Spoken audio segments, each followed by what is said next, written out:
Prendemos Instagram, de las lucecitas ahí, gracias. ¿Sigue Carlita?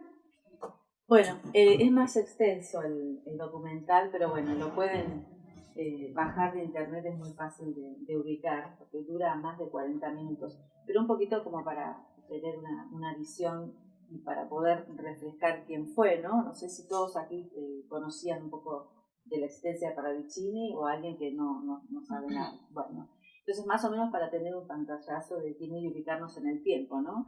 Nace el 8 de agosto de 1898 y va a dejar su cuerpo, su vida física en este plano, el 13 de diciembre de 1974. Y en todo ese periodo, bueno, como vimos en el video, tiene un comienzo de una vida muy distinta a la que va a continuar después de los 30 años, ¿no? Y lo significativo es que desde los 30, 30 y pico hasta que muere, cambia fundamentalmente su vida por esto que contaba su nieta espiritual, ¿no? Ana Mancebo. Es como que él empieza a sentir una voz interior o una voz en su cabeza, más precisamente, que le va a ir indicando estos dibujos que va a realizar, llamados después técnicamente psicografías, ¿no? Poder hacer a través del dibujo y del texto precogniciones, como decía Fabio Serpa al principio, poder de alguna manera anticiparnos en el conocimiento de algo, más que la evidencia en sí misma, ser como el profeta, como también se lo llama, de acontecimientos que luego la historia va a constatar de que sí en realidad ocurrieron, como veíamos algunos de los que mencionaban. En este video, no sé, del año 2000, no se menciona, por ejemplo, las Torres Gemelas, que aconteció justo el año siguiente a esta filmación, en el 2001, y fue el que lo puso de vuelta en el tapete de discusión, ¿no? Más que discusión, de reconocimiento de este gran profeta olvidado, entre comillas. Bueno, y continúa así sencillamente la parte en la que entramos nosotros, ¿no? Con mi esposo y con mis niñas. Llegados aquí a Capilla del Monte, y corría el año 2009, inauguramos un negocio de ropa de la India, muy cerquita de la techada. Y conocimos a muchas personas de aquí del lugar y nos acerenciamos. Todavía vivíamos en Villa Giardino. Como fuimos enamorándonos de Capilla del Monte, decidimos vender nuestra casa de Villa Giardino e instalarnos directamente en Capilla. Una vez que ya estábamos instalados aquí, decidimos retomar la actividad radial que ya veníamos desarrollando, como les dije, en Buenos Aires y en Villa Giardino. Bueno, yo soy locutora, entonces al principio empecé a pasar por diferentes radios haciendo locución comercial, que es una de las cosas que más me gusta, y anduve por 4 o 5 radios de aquí de Capilla del Monte, ¿no? Pero bueno, una radio en particular fue la que nos ganó el corazón, FM Astral, donde ahora estamos regresando a trabajar desde hace ya algunos meses, con un programa que en aquel momento se llamaba Última Llamada. Lo estábamos esperando el 2012 y estaba toda la expectativa, qué iba a suceder, se acababa el mundo. Y bueno, yo les cuento un poquito. Mientras hacía locución comercial en otra FM, que se llama FMJ, o la J le dicen aquí, haciendo alusión al director de la radio, que se llama Juárez de apellido, estaba en una de las tandas yo publicitaria, en realidad tenía que pasar toda la tanda y después volvía un programa que era muy desenfadado, ¿no es cierto?, con el director y demás. Y en ese contexto, ustedes imagínense la situación, no sé si han estado en algún estudio de radio. Hoy a la mañana tuvimos a unos amigos que nos visitaron allá en la FM Astral. La vorágine de la radio hace que uno atiende el teléfono, esté pasando papeles, recibiendo un oyente. En ese contexto empiezo a escribir una lista de nombres en un papel. Y el productor del programa me dice, ¿qué estás haciendo? Pensando que era la secuencia que seguía en el próximo bloque. Y yo en realidad digo, no, esto es algo mío, digo, no chusmees, y me lo guardo dentro de mi carpetita de apuntes. Y en realidad, en esa lista de palabras que hablaban de despedida, de regreso, de llamada, aparece la palabra última llamada. En ese momento yo no tenía el programa Última Llamada, después lo voy a tener. Cuando llego a casa y empiezo a investigar qué será esto que escribo en esta lista, vamos a suponer que es mi propia voz de la conciencia, la voz de su ángel, como decía en el video la señora, o yo misma que desde el futuro me estaba hablando, bueno, diciendo que este programa iba a ser mío, que ya no iba a ser más locución comercial para otros colegas, sino que yo iba a tener un programa que se iba a llamar así Última Llamada. Así es como lo inicio en FM Astral, si me desligo de esta otra radio y comienzo este programa. El programa que básicamente hablaba de cambios climáticos, lo que se venía aparentemente en el planeta Tierra, donde se trataba el tema profético, pero muy por encima, muy como un tema o una sección más dentro del contexto, donde había entrevistados y demás. Una oyente que frecuentaba Capilla del Monte, vive en Buenos Aires, que frecuentaba Capilla del Monte, cada vez que llegaba aquí escuchaba varios programas y entre ellos el nuestro. Y al parecer le gustó este programa y entonces se acercó al local de ropa que les digo, teníamos esa actividad también comercial, y nos felicita por el programa y dice, yo les voy a alcanzar un material porque me gusta mucho lo que hacen y demás. Ustedes se imaginan que con todos los que trabajamos en radio y en programas de estas temáticas nos llega muchísimo material, que agradecemos tanto, ¿no? A la gente que es muy generosa y que va aportando ideas, haciendo críticas también, ¿por qué no? Para que uno se supere, investigar nuevos temas, en fin. Y yo lo tomé como alguien más que aportaba algo más. Y quedó, la señora no regresó ese día y yo me olvidé.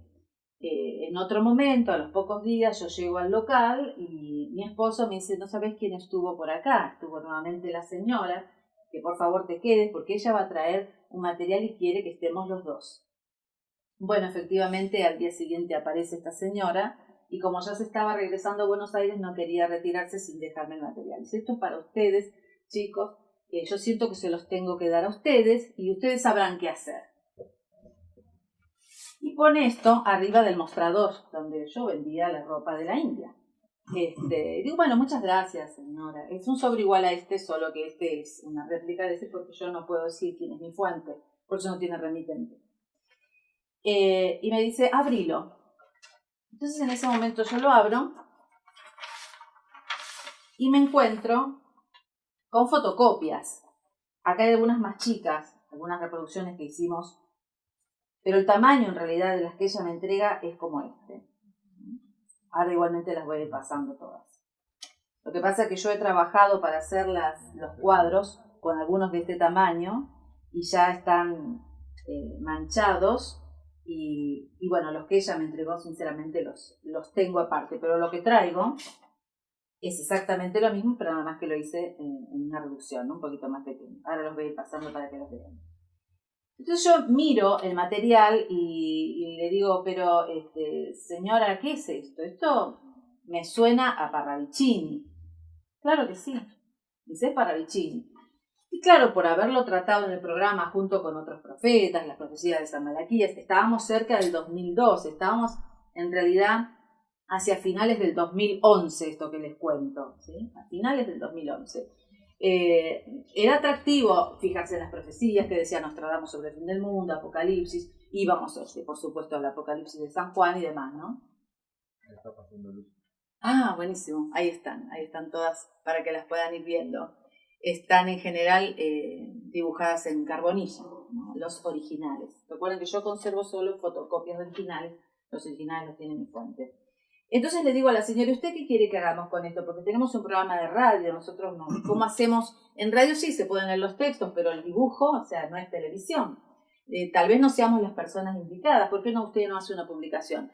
Y la señora nos dice que no, que ella no quiere realizar por el momento publicaciones, que los originales los conserva ella, y insiste en que miremos el material, que lo observemos y que meditemos y que pensemos qué vamos a hacer con eso. Sinceramente, soy absolutamente sincera, lo que hice fue esto. Sí, porque no voy a decir mentiras, me está escuchando a mí también mi ángel.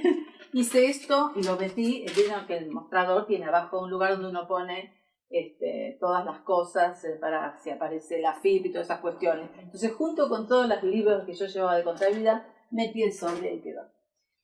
Yo trabajaba en asistencia de producción en aquel tiempo y como colaboradora de un periodista, vamos a decir periodista, bien, de Capilla del Monte, que se llama Fernando Diz. Y por ese momento hacíamos un programa, un noticiero, que se llamaba Bienvenidos a la Realidad.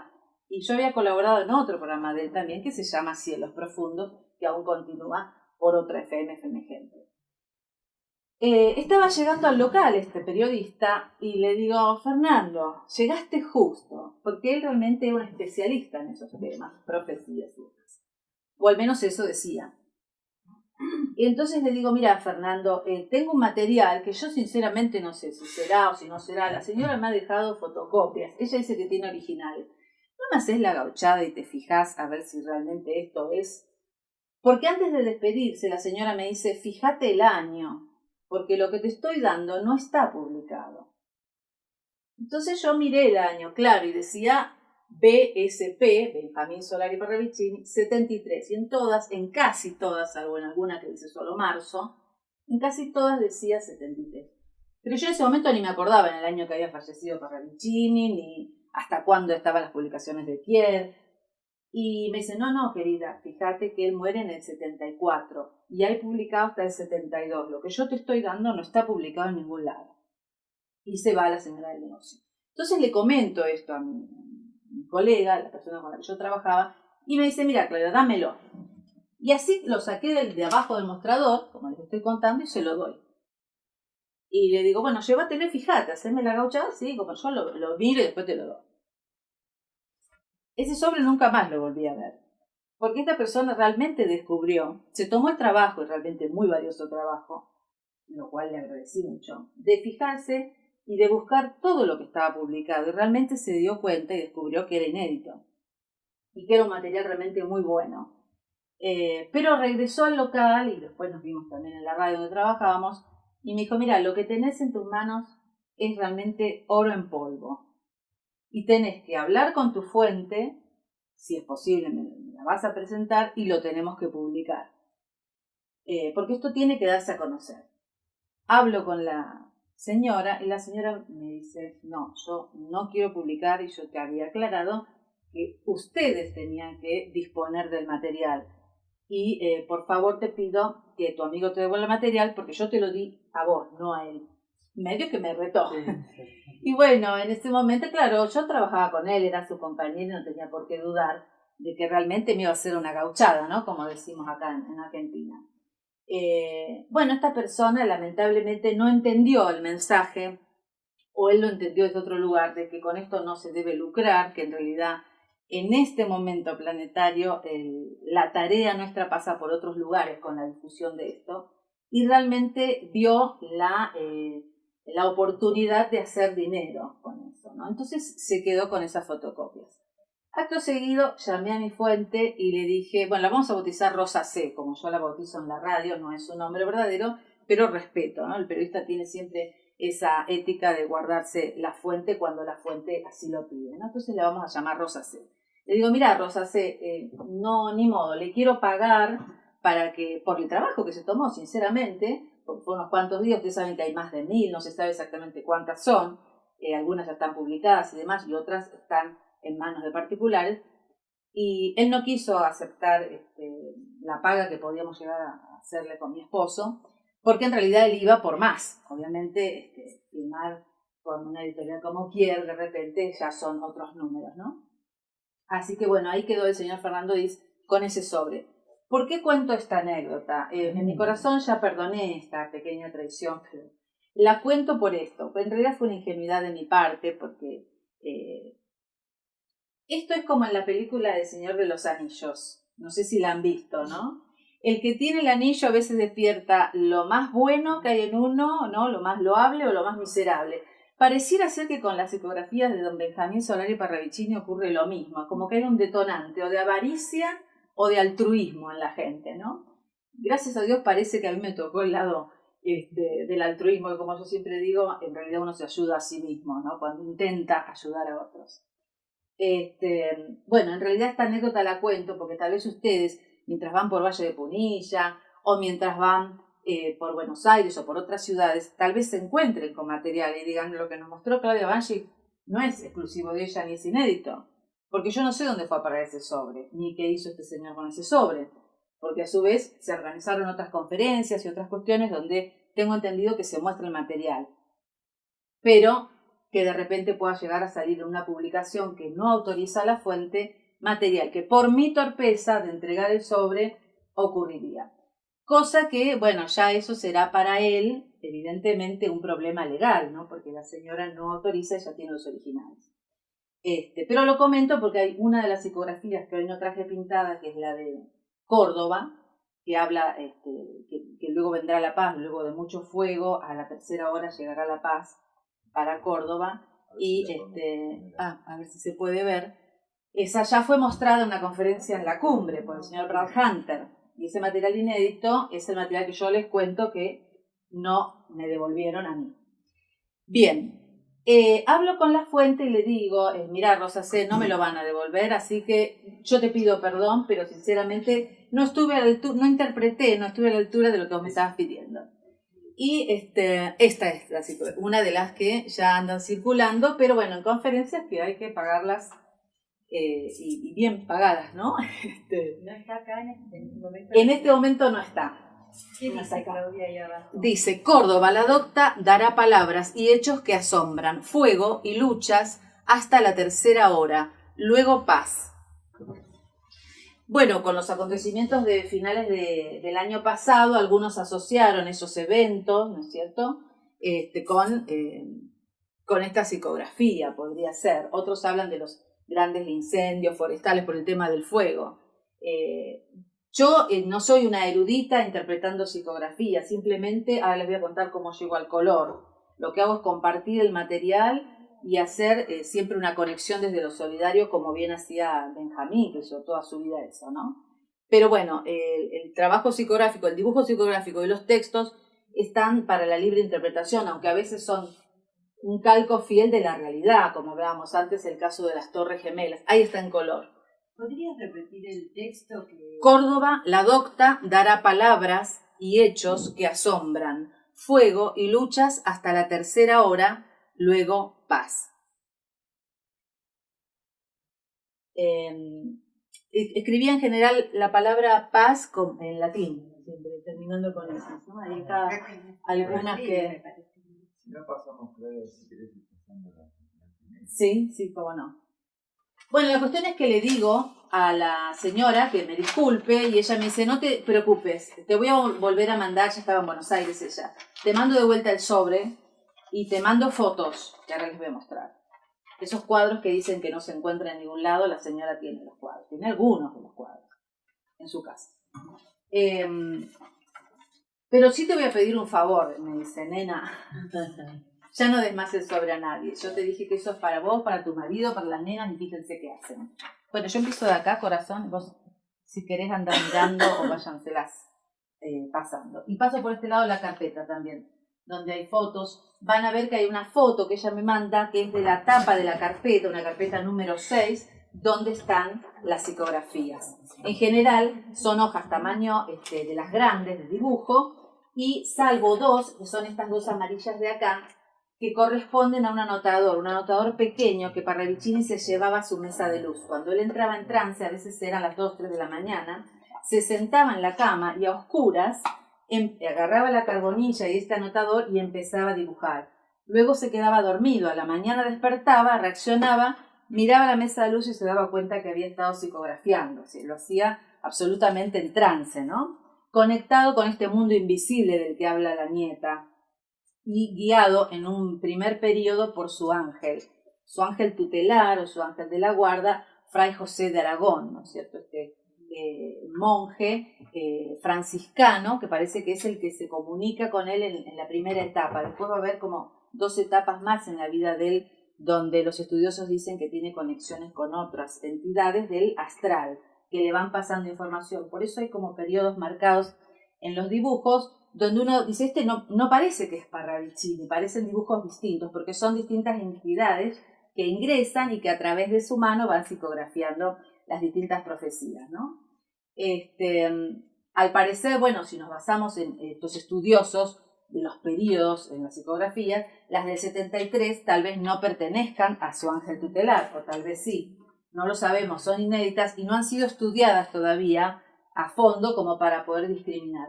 Hace poco tiempo, antes de fin de año, estuvo con nosotros la gente del FISI, que es la fundación que dejó don Pedro Romagnú, que ya partió, y estuvo viendo este material y se interesaron mucho. pero lo que me están pidiendo son los originales. Lo que yo estoy tratando en este momento es de tratar de persuadir a la señora, sin presionarla, porque en realidad está en la libertad de ella de querer darle material o conseguir las fotos, que eso sí es un compromiso que tengo asumido y que tal vez próximamente yo pueda conseguir, así como me ha mandado las fotos, que ella lo hizo voluntariamente, de sus cuadros, que ahora la señora va a ir pasando, que me mande las fotos de los originales, porque yo tengo fotocopia original, pero si yo tuviera las fotos de los originales, es más creíble también, y en esto soy absolutamente consciente. Yo estoy haciendo esta labor de todo corazón, esta pequeña tarea que realizo, sabiendo que tal vez ustedes me digan, pero esto no es prueba suficiente. Como me dijo el otro día una persona,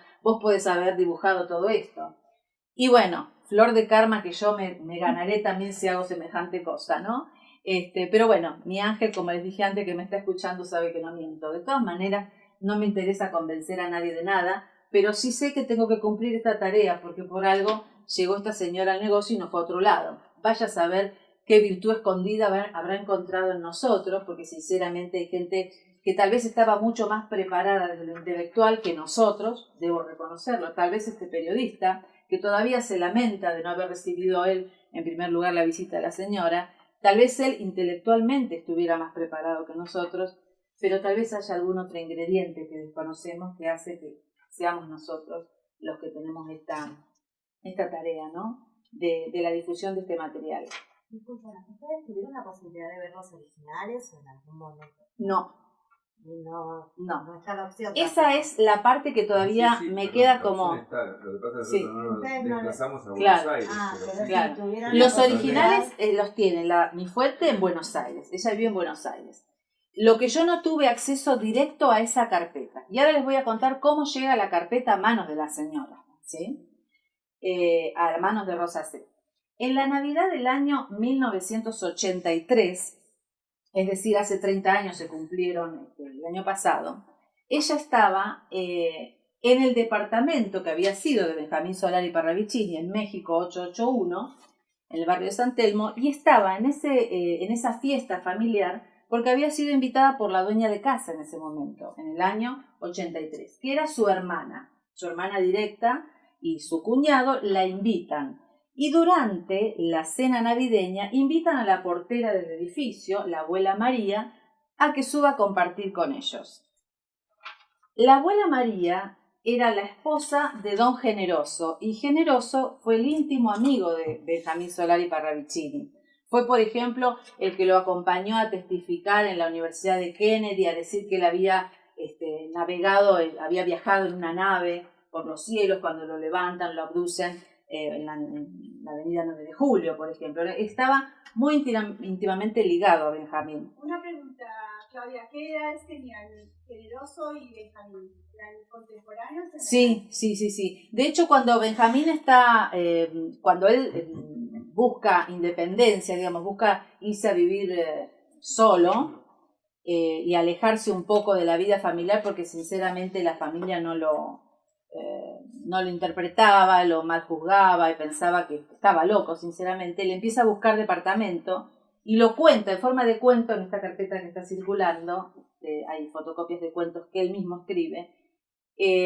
Está pasando por la calle México buscando departamento, un lugar donde vivir, y se encuentra con el portero del edificio que estaba en ese momento barriendo la vereda, que era don Generoso.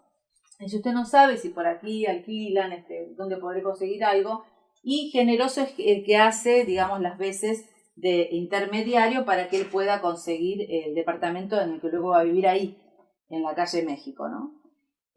Lo que les quiero decir es que la abuela María, cuando es invitada esa noche, la Nochebuena, a cenar con ellos, ni bien la ve a Rosa C., a mi fuente, la mira y le dice: espera un momentito que tengo algo para vos. Se retira y vuelve con esa carpeta que está ahí en la foto. Le dice: toma, esto es para vos.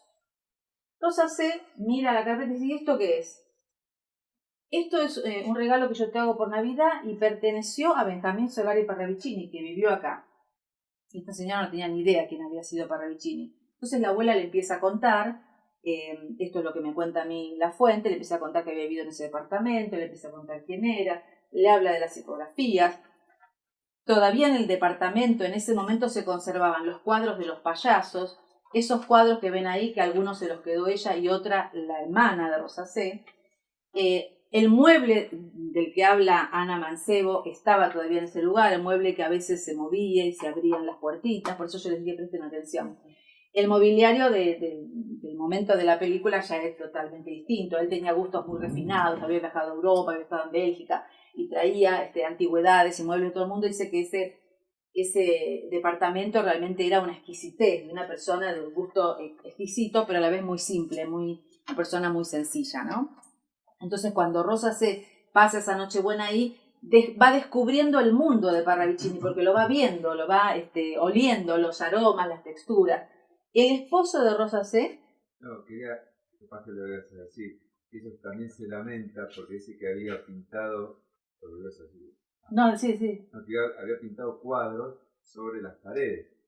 Y después, bueno, el propietario, el que vino atrás, lo pasó por arriba. Claro, ella en ese momento es como que no tomó real dimensión de dónde estaba. Ella dice, yo tenía los hijos chicos, era Navidad, no entendía lo que me decía esta abuela, agarré la carpeta y me la guardé. Y se la guardó un montón de años, hasta